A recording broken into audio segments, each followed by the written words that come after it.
શ્રી સ્વામિનારાયણાય નમો નમઃ.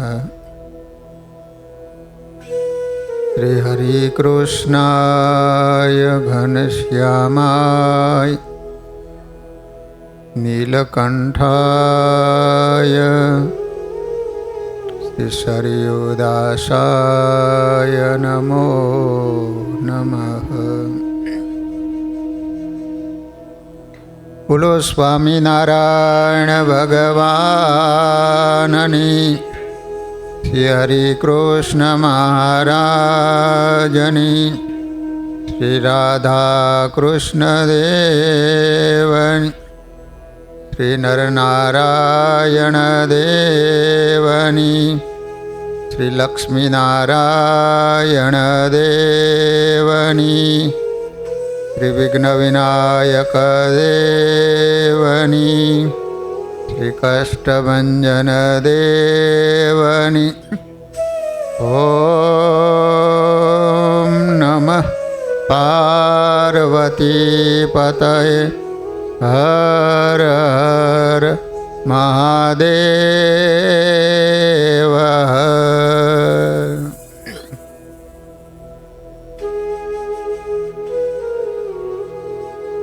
સર્વાવતારી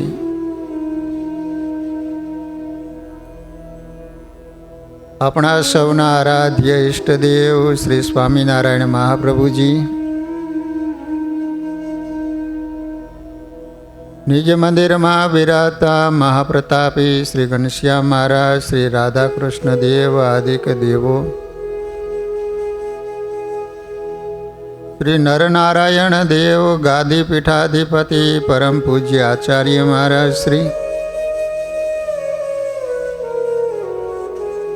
શ્રીજી મહારાજના લાડીલા બધા જ હરિભક્તોને ઘણા ભાવથી જય સ્વામિનારાયણ. વાલા ભક્તજનો, આજે આપણે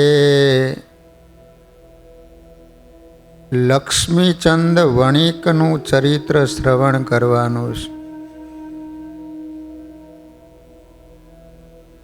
બનેલું એવું કે વ્રજાનંદ સ્વામી, રાઘવાનંદ સ્વામી આદિક 12 સંતોનું મંડળ એક વખતે દીવ બંદર પાસે આવેલ ઘોઘલા ગામને ગોંદરે વૃક્ષ નીચે ઉતરેલ. રાઘવાનંદ સ્વામી તમને ખબર છે? એ સ્વામીને જમતગડા સ્વામી કહેતા. ગોલીડા ગામના 4 ભાઈઓ હતા ને, રાઘવ, રાણો, ભીમ અને વૈશ્રામ. નિષ્કુળાનંદ સ્વામીએ ભક્ત ચિંતામણીમાં પરચા પ્રકરણમાં એમનો પરચો લખ્યો છે. ખેતરેથી આવતા હતા અને એ વખતે ગામમાં કોઈક પાપી મરી ગયેલું, તો એને લેવા માટે આકાશ માર્ગે યમદૂતો આવી રહ્યા હતા. તો આ 4 ભાઈઓ ખેતીનું કામ કરે, હાથમાં લાકડી તો હોય જ. જ્યાં આમ નજર કરી ત્યાં યમદૂતોને જોયા એટલે તરત જ એને કીધું, ખબરદાર, ગામમાં તમે પગ ન મૂકતા એમ. યમદૂતોને એમ થયું કે મૃત્યુલોકના માણસો અમારી સામે પડકારા કરે, કમાલ કહેવાય. નહીતર તો અમને જોવે એટલે બંને લાઈન ચાલુ થઈ જાય. હા, યમદૂતો બહુ ભૂંડા હો. ક્યારેક તમારે નિષ્કુળાનંદ સ્વામીએ યમદંડ નામનો ગ્રંથ લખેલો છે. એની અંદર સ્વામીએ જેવા જેવા પાપ કર્યા હોય એ અનુસાર પાપી લોકોને યમપુરીમાં કેવા દુઃખ આપવામાં આવે છે એ આખો ચિતાર સ્વામીએ લખ્યો છે. ઘણા લોકો એમ કહેતા હોય છે કે આ જમપુરી ફમપુરી કશું છે જ નહીં, તમે આ સ્વામિનારાયણ વાળાએ ઊભી કરી છે. આ તો માત્ર ઓલું નાનું છોકરું રોતું હોય ને ડરાવે છાનું રહી જાય ને એ રીતે માણસોને કેવળ બીવરાવાની વાતું છે, આવું કશું છે જ નહીં. ખાઈ પીને જલસા કરો, તાગડ ધીના કરો. શું મંગળદાસ કેમ દેખાતા નહોતા? ઓહ બાપા, તમારે આ ઉંમરે લગ્નમાં ન જવાય. અમુક ઉંમર પછી લગ્નમાં ન જવાય. જો એટલા માટે અમારે સાધુને ના પાડી કે લગ્નમાં ન જાવ, કારણ કે ત્યાંનું વાતાવરણ એવું હોય. પછી તમે જ કહેશો કે સ્વામી ઘરે જતા રહ્યા એમ.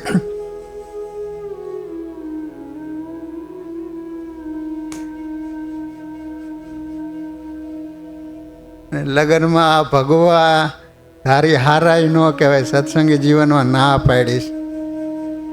પણ તોય તમે પાછા લગ્નમાં આમંત્રણ આપો ને પછી કે અમારું લાંબુ હાયલું નહીં. બચારે સાધુએ ન લગ્ન કરાવે તો તમારું હાલવા દે. પછી લગ્ન પછી આશીર્વાદ દેવા માટે ઘરે બોલાવાય કે લગ્ન પહેલાં કે એ રીતે. એટલે મંગળદાસ મેં કીધું ક્યાં ઇન્ડિયા જતા રહ્યા શું? ઘણા સમયથી દેખાતા નહોતા. કેમ? કેટલા દિવસ થયા? હા, 2 વીક થઈ ગયો. તો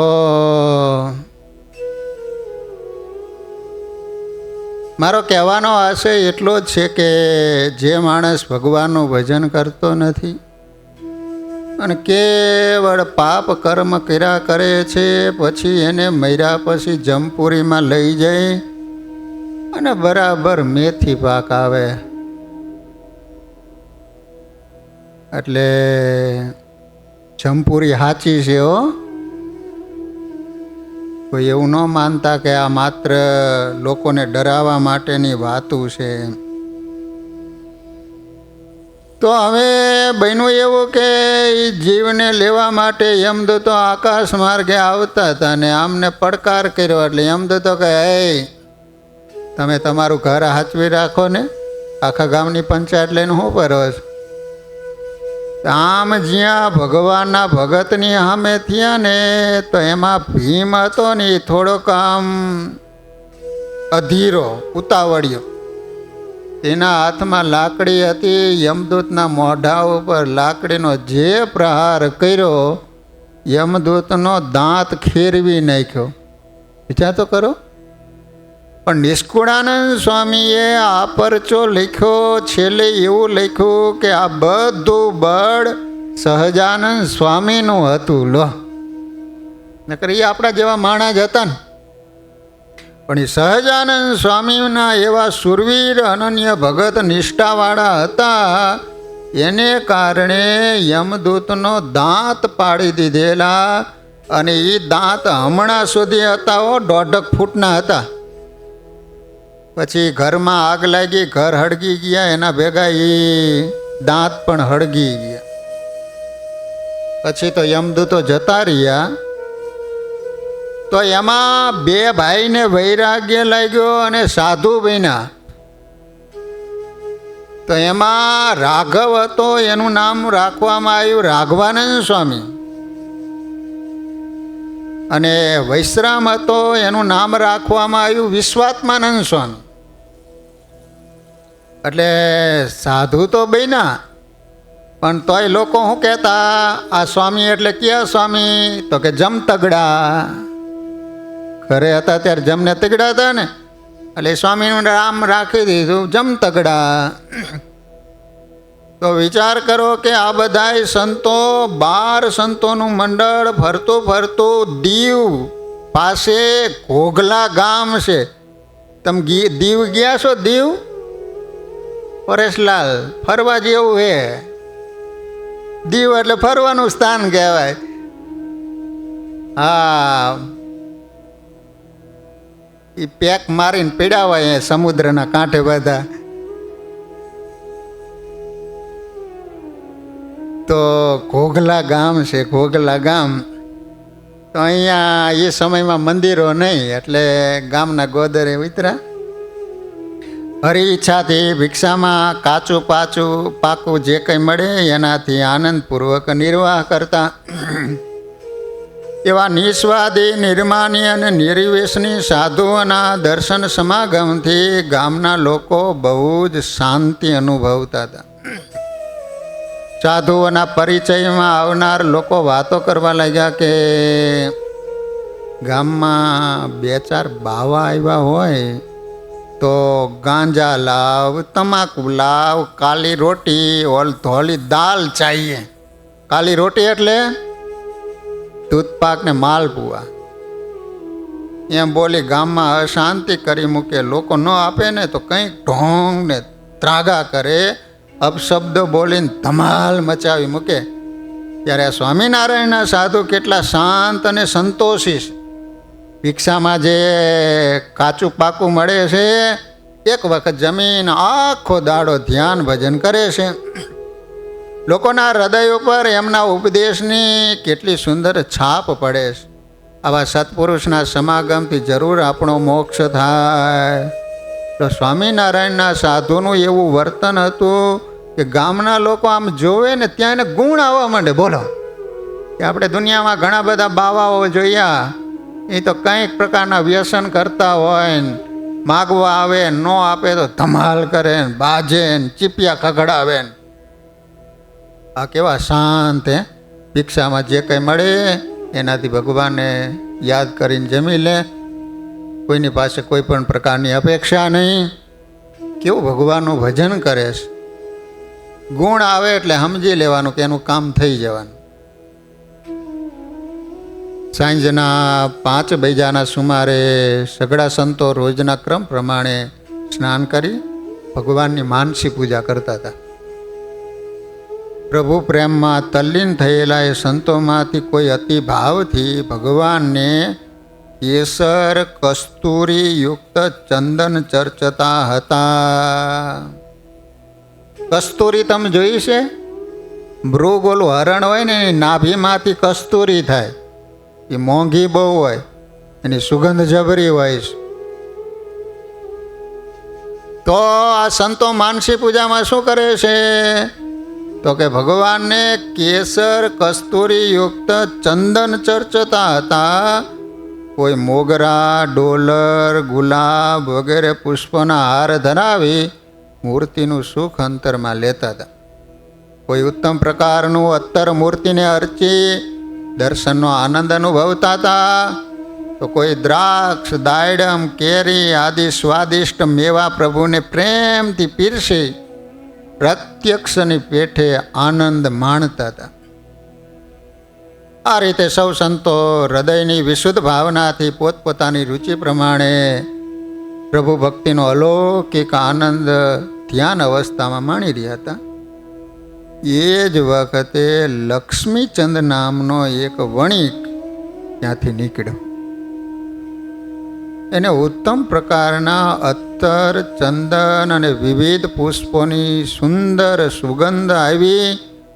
જેથી આમ તેમ જોઈને વિચાર કરવા લાગ્યો કે આવી ઉત્તમ સુગંધ ક્યાંથી આવતી હશે. તમે વિચાર કરો કે એ વસ્તુ પ્રત્યક્ષ નથી. માનસી પૂજામાં ભગવાનને આ રીતનું બધું ધરાવે છે.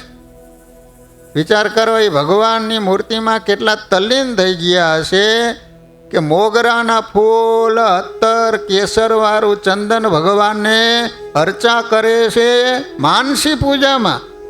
તો એ બહાર સુગંધ આવે છે એની. એટલે ઓલો વાણિયો છે ને અહીંયાથી બરોબર નીકળો ને એની સુગંધ આવી. વિચાર કરે છે કે આ સુગંધ ક્યાંથી આવી રહી છે.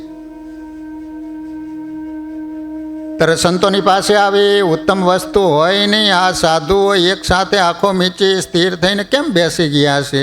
આમ વિચાર કરીને જેમ તેમ સાધુઓની સમીપે આવે તેમ તેમ અધિક સુગંધ આવવા લાગી. નજીક જતાં કેરી વગેરે મેવાની પણ શ્રેષ્ઠ સુગંધ આવી.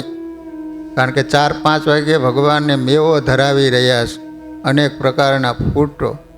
તો સરસ મજાની કેરી ભગવાનને ધરાવી છે ને એની સુગંધ બહાર આવે છે.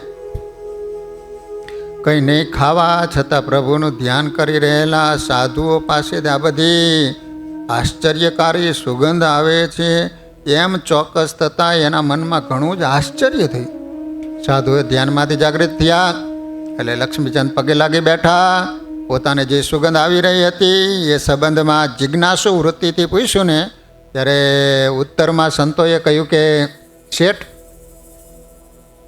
અખંડ ભગવદ પરાયણ થયેલા નિર્મોહી ભક્તો જ્યારે પ્રભુ ભક્તિમાં મસ્ત બની દેહના પણ ભાન ભૂલી અત્યંત પ્રેમાતુર થઈ પ્રબળ શુદ્ધ સદભાવનાથી ભગવાનને ધ્યાન અવસ્થામાં જે વસ્તુઓ સંકલ્પ કરીને અર્પણ કરે છે એ વસ્તુ એની અતિ ઉત્કટ ભાવનાથી ભગવાન પ્રત્યક્ષની માફક સ્વીકારે છે. બોલો, વાણીઓ સંતોની પાસે આવ્યો અને આમાં જોયું ને તો સંતોની પાસે કઈ વસ્તુ તો હતી નહીં, પાછી મારી સુગંધ આવી રહી હતી જોરદાર. સંતો ધ્યાનમાંથી ઉઠ્યા એટલે તરત પૂછ્યું તો કહે છે કે આ રીતે અમે ભગવાનની માનસી પૂજા કરવાતા, ભગવાનને આ રીતે અર્પણ કરતા હતા ને એની સુગંધ આવી રહી હતી. તો કે માનસી પૂજામાં ભગવાનને જે અર્પણ કરવામાં આવે એ પ્રત્યક્ષ સ્વીકાર કરે છે. જેનો અનુભવ કોઈ વખતે આપ જેવા મુમુક્ષુને થાય. અત્યારે પૃથ્વી પર ભગવાન સ્વામિનારાયણ અનંત જીવોના કલ્યાણ કરવા કૃપા કરીને પધારેલા છે. એમની દયાથી આવા ઘણા ચમત્કારો જણાય છે કે જેથી દેવી જીવો સન્માર્ગે ચાલી પ્રભુ ભક્તિ કરે છે. મનુષ્યની આધ્યાત્મિક ઉન્નતિ જ્યાં સુધી ન થઈ શકી હોય ત્યાં સુધી બીજી કોઈ પણ બાબતમાં ઉન્નતિને શિખરે પહોંચ્યો હોય હું પૂર્ણ સુખી છું એમ અનુભવ થતો હોય છતાંય પણ જીવનમાં અનેકવાર નિરાશ અને અશાંતિથી દિલમાં દુઃખી થાય છે. માટે આ લોકના એ સઘળા સંકટો અને આંતરિક ક્લેશોમાં પણ જ્ઞાનથી સુખી રહી શાશ્વત શાંતિ મેળવવા દરેક માણસે સાધુ પુરુષનો સમાગમ અને સતશાસ્ત્રોનું શ્રવણ હંમેશા કરવું જોઈએ. બે વસ્તુ કરવાની કીધી. શું? એક તો સાધુનો સમાગમ કરવાનું કીધું અને બીજું સતશાસ્ત્રોનું શ્રવણ કરવાનું કીધું. સાધુઓની આ પ્રકારની વાતો સાંભળી પહેલાં વણિકના મનમાં ઘણી સદભાવના જાગૃત થઈ અને એનું હૃદય સત્સંગથી રંગાઈ ગયું. તો સાધુએ આટલી વાત કરીને પૂર્વનો કોઈક મુમુક્ષુ જીવ હશે ત્યાં એને સાધુ પ્રત્યે ગુણ આવ્યો અને સત્સંગના રંગે એનું હૃદય રંગાઈ ગયું. દેશમાં અત્યારે કેટલીક તરફ છે માટે પરદેશમાં જઈએ તો કંઈક સારી કમાણી કરી 5 પૈસા મેળવી શકાય આવો વિચાર થતાં એ લક્ષ્મીચંદ વણિકે આફ્રિકા જવાની તૈયારી કરી. આજથી 200 વર્ષ પહેલાં. વાહણમાં બેસવા જતા વેળાએ એના મનમાં થયું કે પહેલાં પવિત્ર સાધુઓના દર્શન કરી એમનો આશીર્વાદ લઈ પરદેશમાં જઈએ ને તો આપણે સુખી થઈશું. શું કીધું?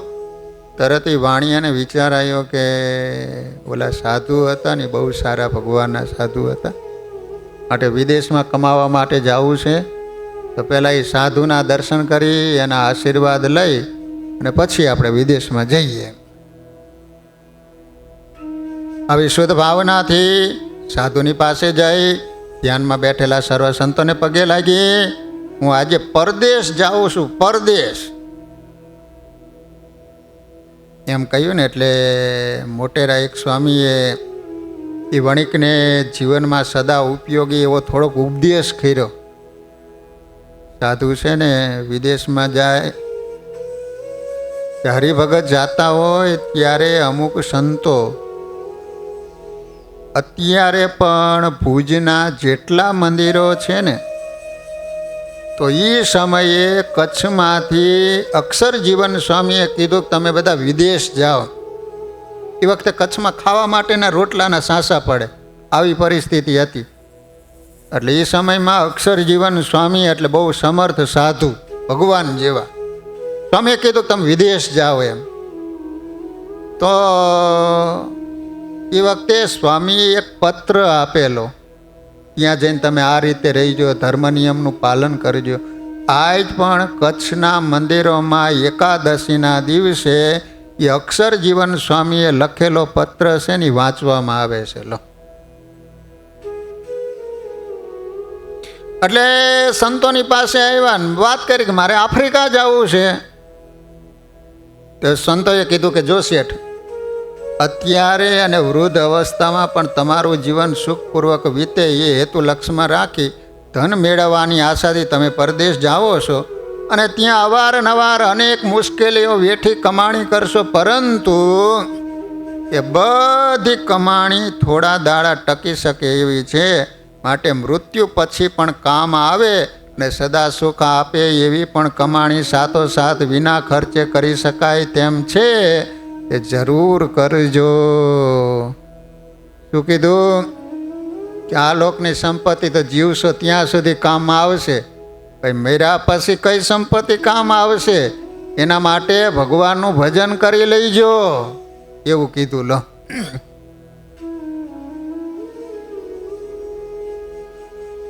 ખરે વખતે એ કમાણી બહુ જ કામ આવે છે હો. એ સાચી કમાણી એટલે ભગવાનની ભક્તિ છે. અત્યારે પૃથ્વી ઉપર સ્વામિનારાયણ ભગવાન પ્રગટ વિચરે છે. તેમનો આશરો કરી કેટલાય લોકો મહાસુખી થયા છે. દીનબંધુ દયાસાગર પ્રગટ પ્રભુનો આશરો કરી તમે એની ભક્તિ કરશો તો આલોક પરલોકમાં સર્વ રીતે સુખી થશે. લો આ માળા હંમેશા 5 માળા સ્વામિનારાયણ નામની ફેરવજો. ઓમ શ્રી સ્વામિનારાયણાય નમઃ, ઓમ શ્રી સ્વામિનારાયણાય નમઃ. આમ બોલી અને 5 માળા ફેરવજો. લો સ્વામી આવું કીધું. પ્રભુના ભજનથી સર્વ દુઃખની નિવૃત્તિ થાય છે. માટે સર્વક્રિયામાં ઈશ્વરને યાદ કરવા. કોઈ વિપત્તિનો સમય આવે ને તો એ ટાણે દ્રઢ ભગવાનનો વિશ્વાસ રાખી અને ભગવાનને પ્રાર્થના કરવી કે જેથી આવેલી આપત્તિઓ આપોઆપ દૂર થઈ જશે. શેઠ, તમે સુખેથી પરદેશમાં જાઓ, ભગવાનને ભેડા રાખજો, ભગવાન તમારું ભલું કરશે. સ્વામી આશીર્વાદ આપી દેલો. વળી શેઠ, વ્યવહાર સંબંધી એક નીતિ તમને કહીએ તેને ધ્યાનમાં લઈને કામકાજ કરશો ને તો તમને કોઈ જાતની અડચણ નહીં આવે હો. કોઈ પણ ધંધો કામકાજ કે નોકરી કરો એ પ્રમાણિકપણે પોતાનું માનીને કરજો. કોઈ જાતનો બગાડ કે લાંચ લીધા વિના ધીરજ અને વિવેકથી કાળજીપૂર્વક ખંતથી કામ કરવું. પ્રમાણિકપણે સારું કામ કરનાર માણસની દરેકને આવશ્યકતા છે. માટે પ્રભુનો ડર રાખી ન્યાયથી દ્રવ્ય મેળવવું. ધનની બહુ તૃષ્ણા ન રાખવી. ગમે તેવા અનીતિ ભર્યા કાર્યો કરવા પડે તે કરીને પણ પૈસા પેદા કરવાની ઈચ્છાથી મેળવેલું ધન સુખરૂપ થતું નથી. માટે નીતિ અને ધર્મ એ બંનેને મુખ્ય રાખી સર્વ વ્યસનોનો ત્યાગ કરી સાદાઈથી જીવન નિર્વાહ કરજો. લો નીતિથી કમાઈજો એવું કીધું. અનીતિથી કરોડો રૂપિયા ભેગા કરશો પરંતુ એમાંથી તમને સુખ કે શાંતિ મળશે નહીં.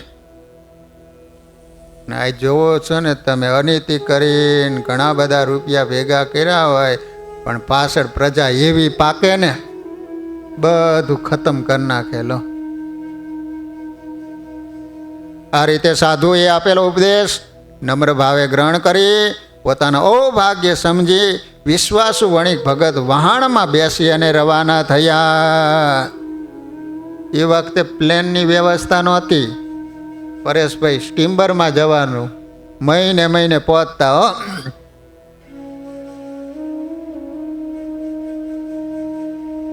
પહેલાંના સમયમાં આજના જેવા ઝડપી વાહનો નહોતા. એ વાણમાં બેસી આફ્રિકા જતા ઘણો સમય લાગતો. એક દિવસ સમુદ્રમાં સખત વાવાઝોડું આવ્યું. એથી વાણ ભયમાં મુકાયું. છેવટે એમ લાગ્યું કે વાહન સમુદ્રમાં ડૂબી જશે. એટલે ખલાસીએ બધાને કહી દીધું, ભાઈઓ આમાંથી બને એટલી બચાવવાની કોશિશ કરી પણ હવે વહાણ સામે પાર જશે કે કેમ એ પૂરી શંકા છે.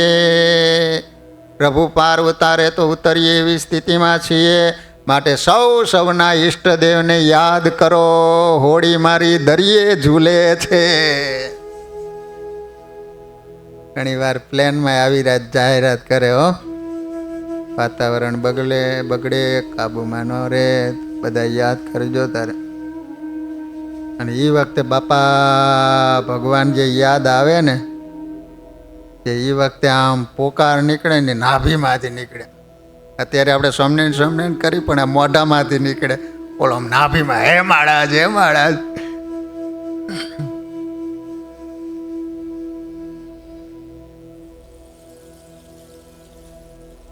માટે સૌના ઈષ્ટદેવને યાદ કરો. હલો, ખલાસીની વાત સાંભળી બધા લોકો ભય પામી પ્રભુ સ્મરણ કરવા લાગ્યા. પેલા વણિક ભગતને સાધુએ 5 માળા ફેરવવાનો નિયમ આપ્યો હતો ને, એ હંમેશા ફેરવતા હતા હો, વાણમાં પણ હો. પણ અચાનક આવેલ મૃત્યુના ભયથી બચવા માટે વણિક ભગત વિશ્વાસપૂર્વક તલ્લીન બની અખંડ ભજન કરવા લાગ્યા હો. સ્વામિનારાયણ સ્વામિનારાયણ સ્વામિનારાયણ સ્વામિનારાયણ. કારણ કે દુઃખમાં પ્રભુ વધારે સાંભળે, સુખમાં તો ઓલો હોની સાંભળે. હમણાં આ કરોડ રૂપિયા કમાણા છે, ઘરવાળા માટે 1-2 હાર કરી નાખીએ. દુઃખમાં રામ સાંભળે.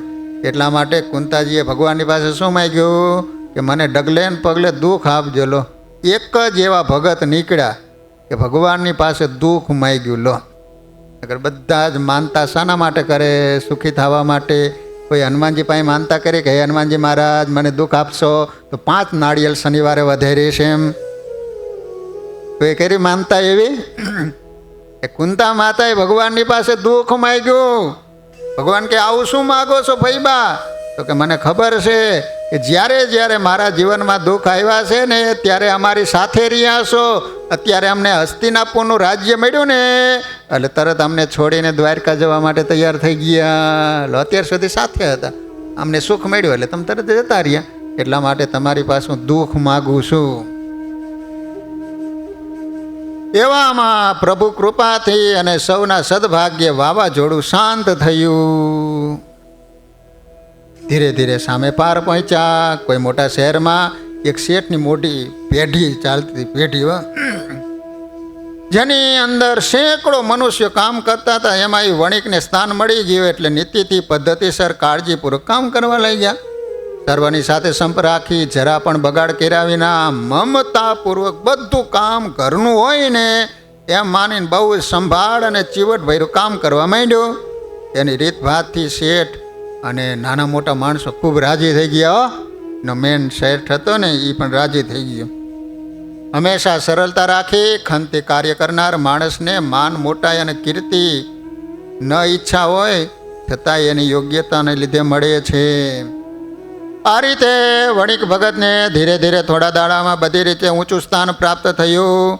1 વર્ષમાં તો શેઠની પેઢીના વિશ્વાસપાત્ર મુખ્ય મુનિમ તરીકેનું પદ મળી ગયું. કારભારી બની ગયા, હિસાબ કિતાબ રાખવાનું. લો, શેઠ પણ એ પૂછીને કામ કરે. વેપારીઓની રીત મુજબ દિવાળી વખતે નફાના પ્રમાણમાં નોકરોને બક્ષિસ આપતા. તે ઉપરાંત કોઈ લાભના સારા પ્રસંગે પણ શેઠ રાજી થઈ ખાનગીમાં સારી રકમ બક્ષિસ આપતા. પોતાની આવી પ્રતિષ્ઠા થઈ અને દરેક જાતની અનુકૂળતા મળી.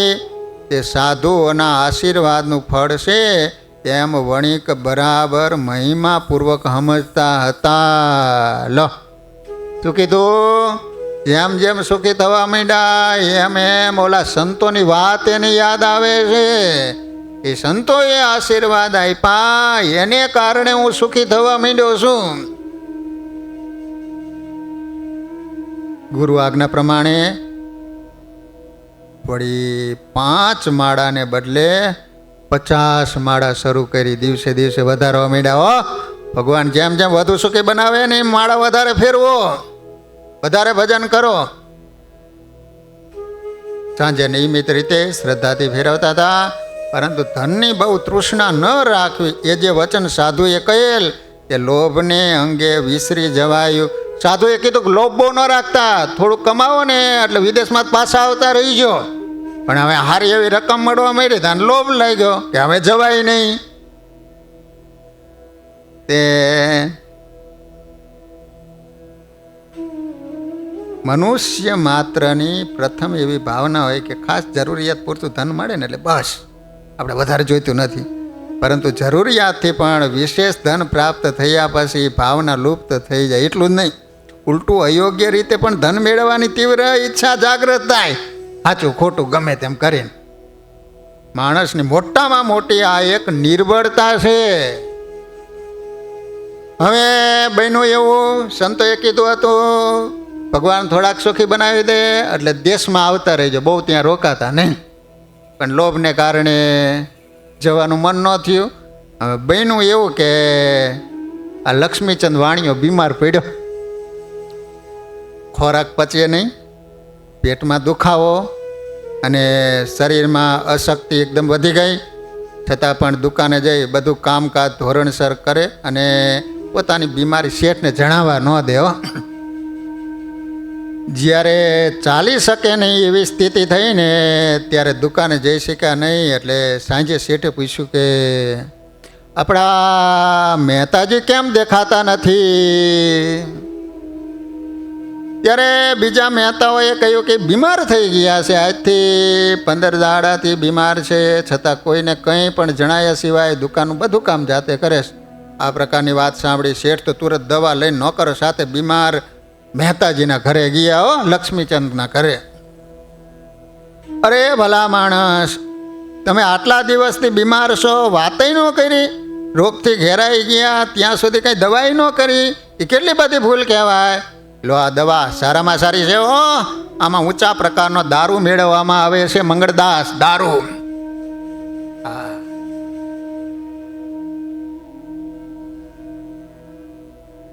કે હારામાં હારી દવા છે, આમની અંદર દારૂ મેળવવામાં આવેલો છે.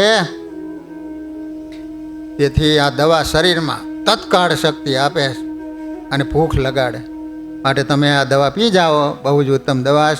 આ રીતે શેઠે ખૂબ પ્રશંસા કરી, પીવાનો અતિ આગ્રહ કર્યો. પરંતુ લક્ષ્મીચંદ વાણિયાએ વિચાર કર્યો કે ઓલા સંતોએ કીધું હતું કે ભલે વિદેશમાં જાઓ પણ દારૂ અને મીઠ કોઈ દી ખાઈશો નહીં. મારાથી આ દવા પીવાય નહીં. ચોખ્ખા શબ્દોમાં શેઠને કહી દીધું ને.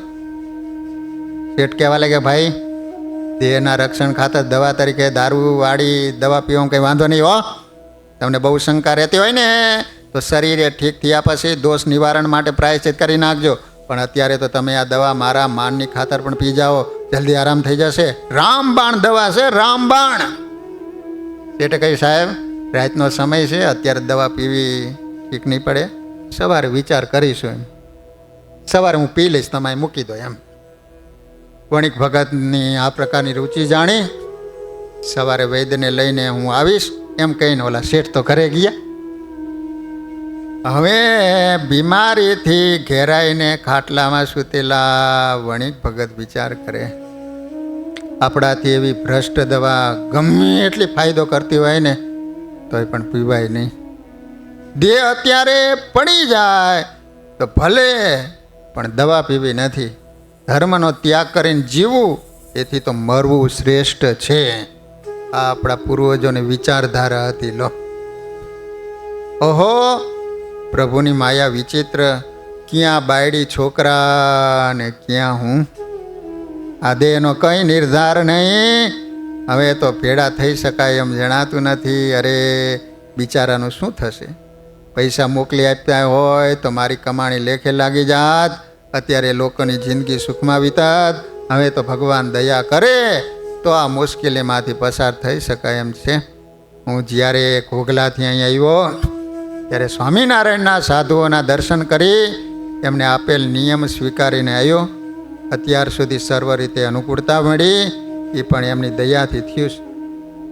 હવે પણ એ જ દયાળુ પ્રભુની દયા થશે તો જ ઘરે પહોંચીશ. સંકટના સમયમાં શુદ્ધ મનથી પ્રભુ પ્રાર્થના કરવાથી સઘળા સંકટો દૂર થશે.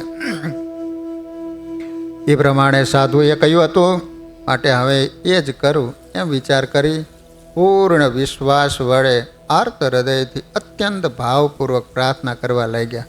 સંતોએ કીધું હતું ને કે દુઃખ આવે ને ત્યાં આર્તા હૃદય ભગવાનને પોકાર કરજો કે ભગવાન બધા હારાવાના કરી આપશે.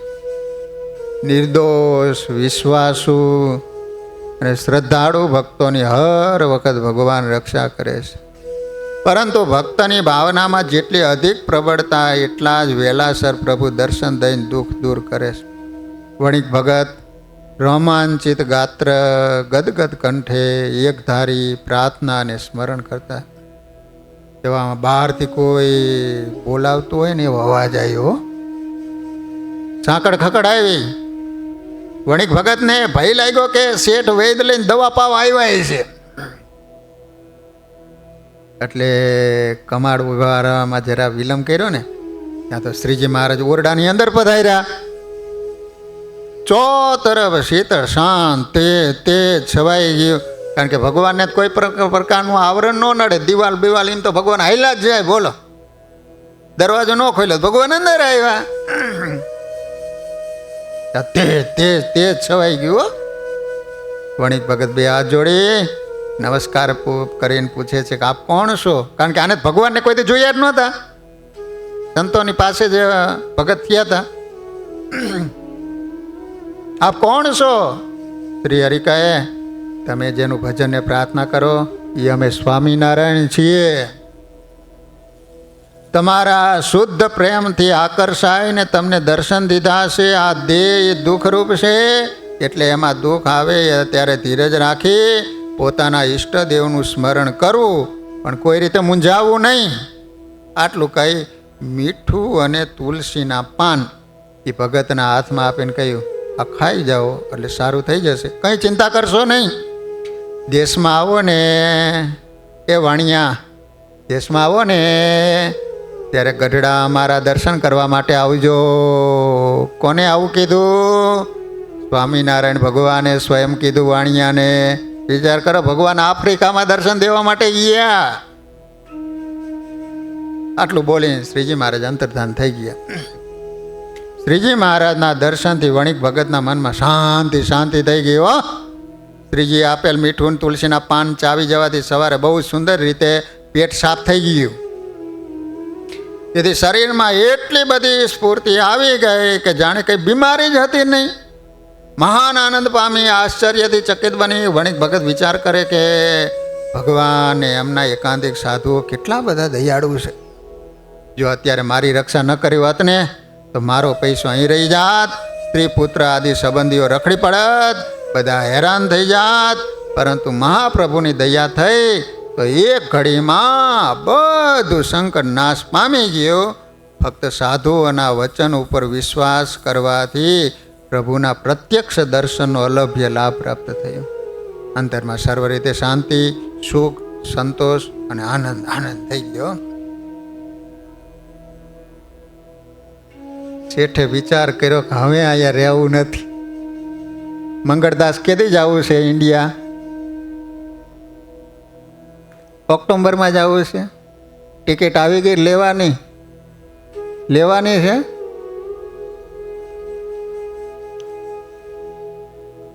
મારે આગળ બોલવું નથી.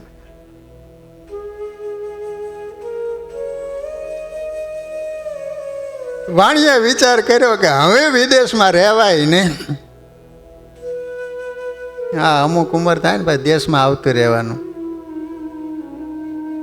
વેળાસર દેશમાં રવાના થવું છે. આમ નક્કી કરી વણિક ભગતે એક અઠવાડિયામાં શેઠનો બધો વ્યવહાર વ્યવસ્થિત કરી યોગ્ય માણસોને એની હોંપડી કરી દીધો. શેઠને કહ્યું, મારે મારા દેશમાં જવું છે, રાજી થઈને રજા આપો. શેઠ કહે, દેશમાં જવાની શું ઉતાવળ છે? હજુ તમને ક્યાં એટલા બધા વર્ષો વીતી ગયા છે? તમારા જેવા લાયક માણસ અમને ક્યાંથી મળે? તમે આવ્યા ત્યારથી આટલા મોટા વ્યાપારમાં કામ કરતા નોકરોમાં કોઈ જાતનો ક્લેશ થયો નથી. તેમ અમને કોઈ પણ પ્રકારે નુકસાન થયું નથી. એ બધું તમારી વ્યવહાર કુશળતા, સરળતા, મમત્વ ભરી પોતાપણાની ભાવનાનું ફળ છે. તમને જવાની રજા મારાથી કેમ અપાય? તમે તો અહીં જ રહો અને તમારા બાળ બચ્ચાને અહીં બોલાવી લઈએ. તમે કહો એટલો પગાર આપો, પણ તમે અહીં રહો. આ રીતે શેઠે અતિ આગ્રહ કર્યો, લોભ દેખાડ્યો. થતાં જેની તૃષ્ણા શાંત થયેલી હતી એવા વણિક ભગત કોઈ રીતે રહેવાની હા ન પાડી.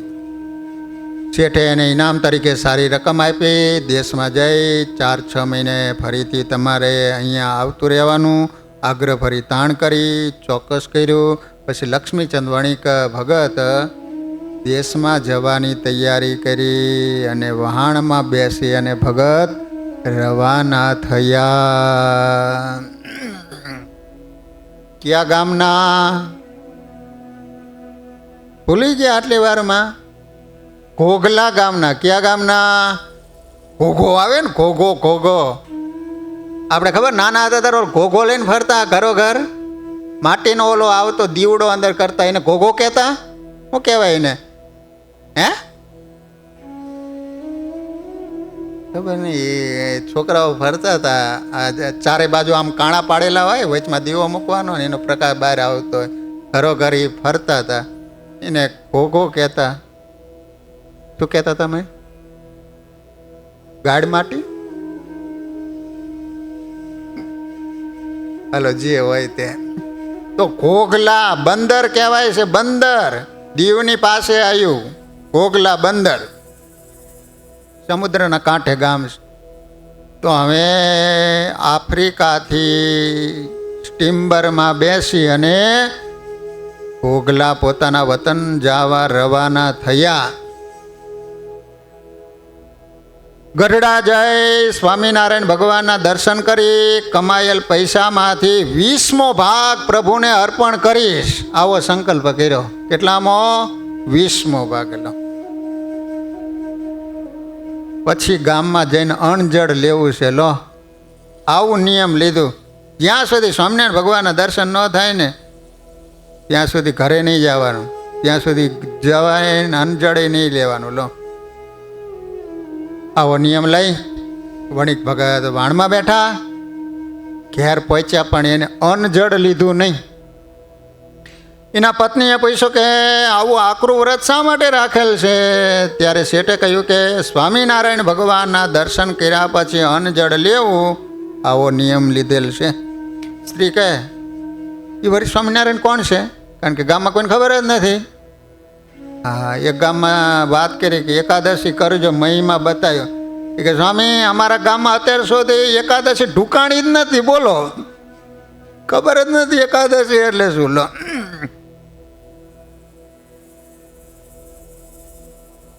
તો એના પત્ની કહે સ્વામિનારાયણ કોણ છે વળી? સ્વામિનારાયણ? વણિક ભગતે અપરિચિત પત્નીને વિસ્તારથી બધી વાત કરી અને સમજાયું કે અહીંથી રવાના થયો તે દિવસથી અત્યાર સુધીમાં સર્વ સ્થળે અનેક સંકટોમાં મારી રક્ષા થઈ. ટૂંક સમયમાં મૂડી મેળવી અહીં પહોંચ્યો. એ બધો પ્રતાપ સ્વામિનારાયણ ભગવાનનો છે. આટલી વાત કરી તુરત તૈયાર થઈ ગઢપુર જવા નીકળ્યા. લગભગ 100 ગાઉ જેટલો પંથ પગે ચાલી થોડા દાડામાં ગઢપુર આવી વિશાળ સભામાં બિરાજેલા શ્રીજી મહારાજના દર્શન કરી અને કૃતાર્થ થયા. 100 ગાઉ એટલે 300 કિલોમીટર થાય. એક ગાઉ એટલે 4 કિલોમીટર થાય. 3 કિલોમીટર. એક ગાઉ એટલે કેટલા થાય? 3 કિલોમીટર થાય. તમને નથી ખબર? એક ગાઉ એટલે 3 કિલોમીટર થાય. તો 100 ગાઉ એટલે 300 કિલોમીટર થાય. સમુદ્ર કેટલો કહેતા નથી. હનુમાનજી મહારાજ ઓળંગી કેટલા ગાઉનો ગયા? 400 ગાઉ. તો 4 તરીને 1200 કિલોમીટર થાય. લંકા 1200 કિલોમીટર. તો વિચાર કરો, પગે ચાલીને ગઢપુર ગયા. વિશાળ સભામાં શ્રીજી મહારાજ બિરાજમાન હતા. અને એ વખતે લક્ષ્મીચંદ વાણીઓ જઈ અને પ્રભુના દર્શન કરીને કૃતાર્થ થયા. અને કમાણીના જે પૈસા લાવ્યા હતા એનો 20મો ભાગ શ્રીજી મહારાજને અર્પણ કરી દીધો. જો આપણે જે કાંઈ કમાણી કરીએ છીએ ને એમાં દેવનો ભાગ કાઢવો પડે. નહીતર બાપા આપણે શું કહેવાઈએ? દેવના ચોર કહેવાઈએ. અને તમે દેવનો ભાગ ન કાઢો તો સમજી રાખજો કે ભગવાન એન કેન પ્રકારે તમારી પાસેથી તો લઈ જ લેવાના છે. કાં ઘરમાં બીમારી આવશે, દવાખાનાનો ખર્ચ, કાં કાંઈક ઝઘડા આવે, કોર્ટ કચેરીમાં વકીલો પાસે રૂપિયા આપવા પડશે. ભગવાન એન કેન પ્રકારે ભગવાન પોતાનો ભાગ લઈ જ લેવાના છે.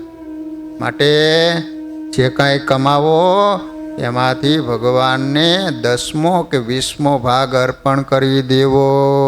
જીવનમાં સુખી થવું હોય તો કહેવાય છે કે ધનની શુદ્ધિ દેવનો ભાગ કાઢવાથી ધનની શુદ્ધિ થાય છે. તો મારો કહેવાનો આશય વાલા ભક્તજનો, તમે વિચાર કરો કે આવા દુઃખના સમયે પણ લક્ષ્મીચંદ વાણિયાએ ધર્મ છોડ્યો નહીં તો સ્વામિનારાયણ ભગવાને કેવી રક્ષા કરી.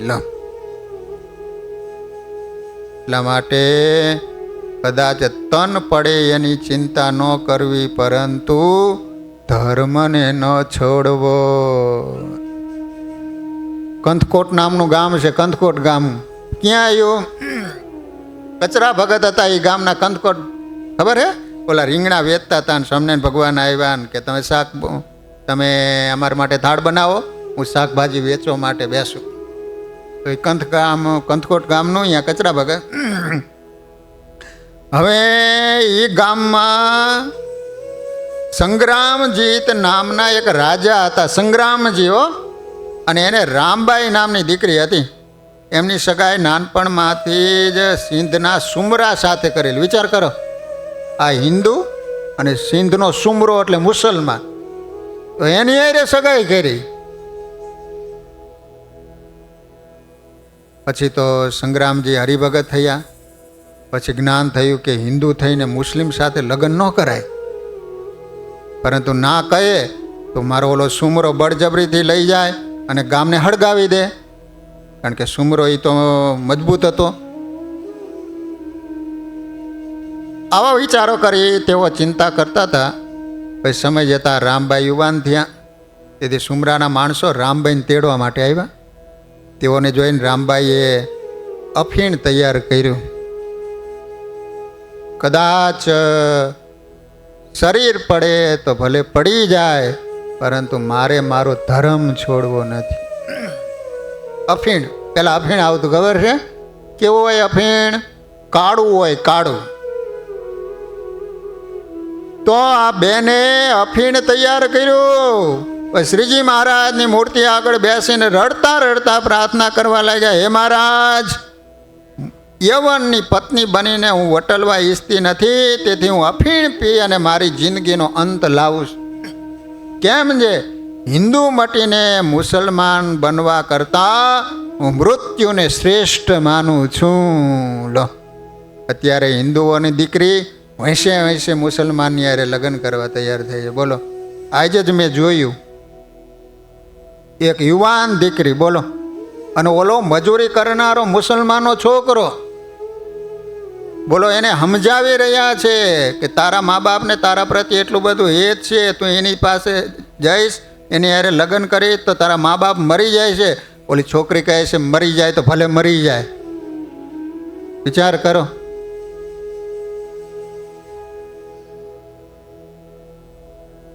હું અફીણ પીને મારી જિંદગીનો અંત લાવું. કેમ છે?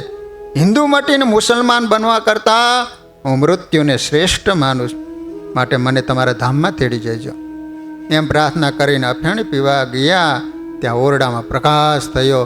ભક્ત વત્સલ શ્રીહરિ પ્રગટ થઈને બોલ્યા, હે રામબાઈ, તમારા ધર્મની રક્ષા હું કરીશ. જ્યારથી તમે વેલડામાં બેસશો ને ત્યારથી તમને ભૂખ તરસ નહીં લાગે. પાછા ફરીને અહીંયા આવશો ત્યારે જ ભૂખ તરસ લાગશે. તમે વિચાર કર્યો કે એને ધર્મને વાલો રાખ્યો તો સ્વામિનારાયણ ભગવાન એની કેવી રક્ષા કરે. જો ધર્મ મૂકી દીધો હોત તો સ્વામિનારાયણ ભગવાન નો રક્ષા કરત. એવી રીતે કહીને અદ્રશ્ય થઈ ગયા. રામબાઈએ ઘરના લોકોને વાત કરી, સૌરાજી થયા. રામબાઈને વેલડામાં બેસાડ્યા. ત્યારે જમાદારે કહ્યું, અમારા રાજાએ કહ્યું છે રામબાઈ માટે રસોઈ કરવા બ્રાહ્મણને મોકલજો. ત્યારે રામબાઈ બોલ્યા, મારે રસોઈયાની જરૂર નથી. સૌ ચાલતા થયા. સાંજ પડી ત્યારે સૌ સિપાહીઓ જમવા બેઠા. જમાદારે રામબાઈને કહ્યું, તમોને સીધાનો સામાન લાવી આપીએ, તમે જાતે રસોઈ કરીને જમો. પરંતુ રામબાઈએ ના કહી. પછી સવારે સૌ આગળ ચાલ્યા. ત્યારે જમાદાર બોલ્યા, બેન તમે 2 દિવસથી જમ્યા નથી, તેથી અમોને ચિંતા થાય, માટે કંઈક જમો ને પાણી પીવો. રામબાઈએ કહ્યું, મારા ઈષ્ટદેવ સ્વામિનારાયણ ભગવાનના વરદાનથી મને ભૂખ તરસ લાગતી નથી, માટે મારી ચિંતા ન કરતા. પછી તો થોડા દિવસમાં સિંધમાં પહોંચ્યા, સિંધ કરાચી. અને રામબાઈને સુંદર મહેલમાં ઉતાર્યા. રાત્રિનો સમય થયો ને, રાત્રિનો સમય. ત્યારે રામબાઈએ શ્રી હરિને પ્રાર્થના કરી કે પ્રભુ મારા શિયળની રક્ષા કરજો. એમ કહેતા હતા ને ત્યાં ઓલો સુમરો આવ્યો. તેને રામબાઈ હામી નજર કરી. ત્યાં તો એના શરીરમાંથી તેજ નીકળ્યું. રામબાઈ દેવી રૂપે દેખાણા. જમાદારને વાત કરી. ત્યારે જમાદારે પણ રસ્તામાં બનેલ તમામ બીના કઈ સાંભળે. ઓલો રૂમમાંથી બહાર જ નીકળી ગયો, બાપા બચાવજો. એને જમાદારને વાત કરી કે આવું થયું, રૂમમાં ગયો ને. એનો જમાદાર કે અહીંયા આવતા કેટલો સમય વીતો તો એને રસ્તામાં પાણી કે ખાધું નથી. અણજડ લીધા વિના આટલા દિવસ થયા. સુમરો તો આશ્ચર્ય પામી ગયો. તેથી રામબાઈને દેવી માની અને મહેલમાં આવવાનું બંધ કરી દીધું. રામબાઈ ખૂબ રાજી થયા. અને શ્રી હરિનું સુખેથી ભજન કરવા લાગ્યા. એમ કરતા 6 મહિના વીતી ગયા. કેટલા? 6 months. રાઈટ?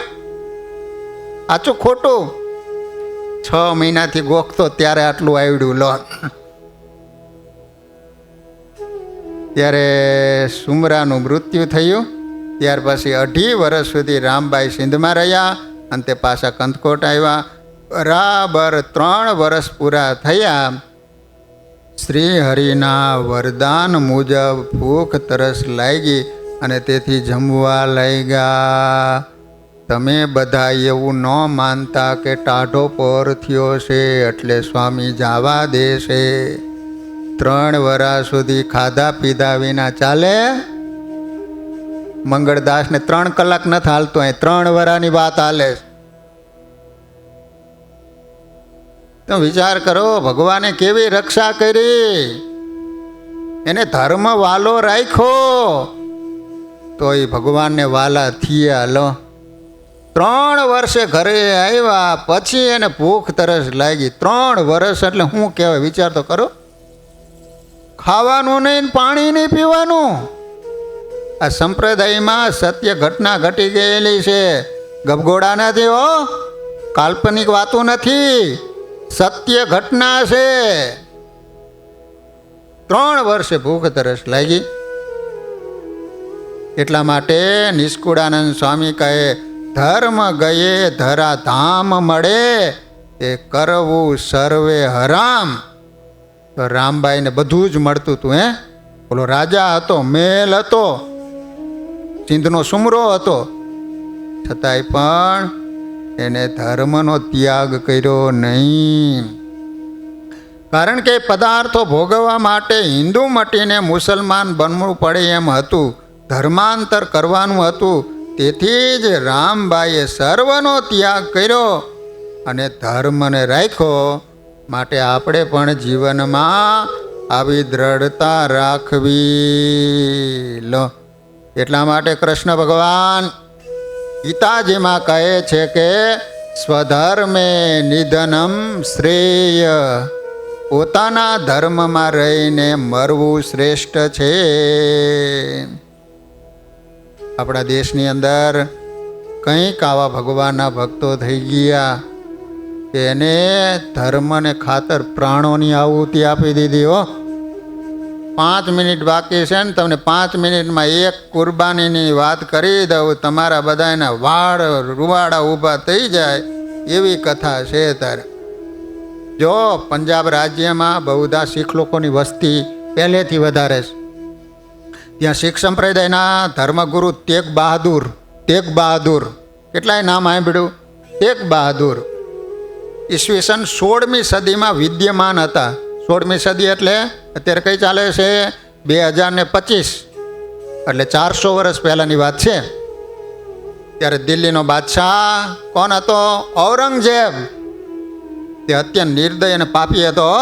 એને ઇસ્લામ ધર્મ વધારવા માટે અનેક હિન્દુઓને મુસલમાન બનાવ્યા, અને જે હિન્દુઓ ધર્માંતર કરવાની ના કહેતા એને ફાટ લેખા ગળામાંથી ધડમાંથી મસ્તક અલગ કરી નાખે. તે સમયે કોઈ નરાધમે આવીને કહ્યું, હે સમ્રાટ, તમે ધર્મગુરુ તેગ બહાદુરને ધર્માંતર કરાવો તો આખું પંજાબ એમને લીધે મુસલમાન બનવા તૈયાર થઈ જશે. કોઈકે આવું કીધું ઔરંગઝેબને.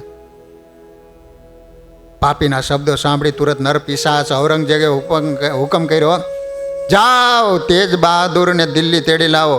તુરંત સૈનિકો પંજાબ તરફ રવાના થયા. આ બાજુ અમૃતસર શહેરમાં વિશાળ ધર્મસભાનું આયોજન થયેલું. એમાં ધર્મગુરુ તેગ બહાદુર પ્રવચન કરી ધર્મ સંબંધી ઉપદેશ આપી રહે.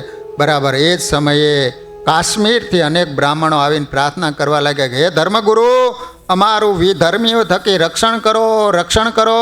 અમોને ઔરંગઝેબે જાસા ચિઠ્ઠી મોકલીને કહ્યું, 1 મહિનાની અંદર ઇસ્લામ ધર્મનો સ્વીકાર કરી લેજો, નહીતર કરપીણ હત્યા કરવામાં આવશે. માટે અમારું રક્ષણ કરો.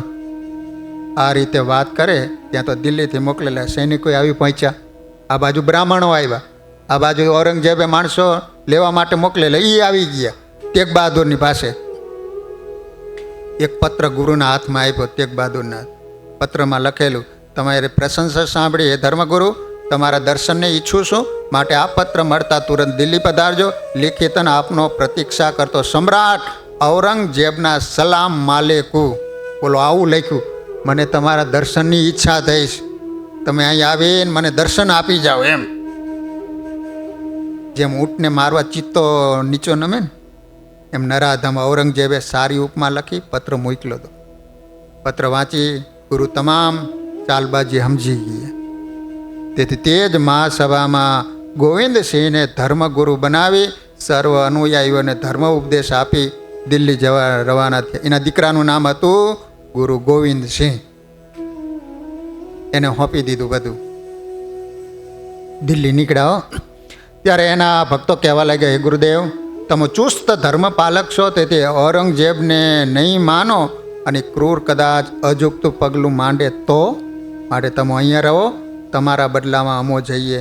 ત્યારે તેગ બહાદુરે જવાબ આપ્યો, હું ધર્મનો ગુરુ છું, માટે પ્રથમ જવાબદારી મારી કહેવાય.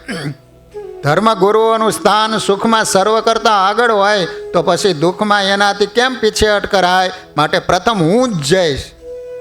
એમ ઉત્તર આપી પોતાના શિષ્ય મોતીરામ, દયાલદાસ, સતીદાસ વગેરેને સાથે લઈને દિલ્હી પહોંચ્યા. ઔરંગઝેબે સ્વાગત કરી પ્રલોભન બતાવતા કહ્યું, હે તેગ બહાદુર, તમે ઇસ્લામ ધર્મનો સ્વીકાર કરો, હું તમને કાશ્મીર ભેટ આપું. ત્યારે ગુરુએ જવાબ આપ્યો, સમ્રાટ, હું લાંચ્યો ધર્મગુરુ નથી કે તારા કાશ્મીરના પ્રલોભનથી ધર્માંતર કરી લઉં. હું મારા ધર્મ અને ધન કરતાં પણ શ્રેષ્ઠ માનું છું. તેગ બહાદુરની વાણી સાંભળી તુરંત નરાધમ ઔરંગઝેબે ગુરુના શિષ્ય મોતીરામને જીવતા કરવતથી ચીરી નાખ્યો. દયાલદાસને ઉકળતું પાણી હતું ને એની અંદર ફેંકી દીધીને મારી નાખ્યો. સતીદાસ નામનો જે શિષ્ય હતો એને રૂમમાં લપેટી અને જીવતા હળગાવી દીધો. પછી ફરીને નરપિચાસ બોલ્યો, હે તેગ બહાદુર, देखा तुमने ना कहना का परिणाम अभी वक्त है, इसलिए मान जा, वरना तेरी हालत ऐसी ही होगी. ત્યારે ગુરુએ જવાબ આપ્યો, जिस जहाज में बैठकर मैंने आधा समुद्र पार कर लिया है, वो जहाज अब मैं नहीं बदलना चाहता. चाहे तो पार हो जाओ, अगर तो बीच में डूब जाऊं. તેગ બહાદુરના કહેવાનો ભાવ એવો છે કે મારા ધર્મરૂપી વહાણમાં બેસીને અડધી જિંદગી મેં પૂરી કરી,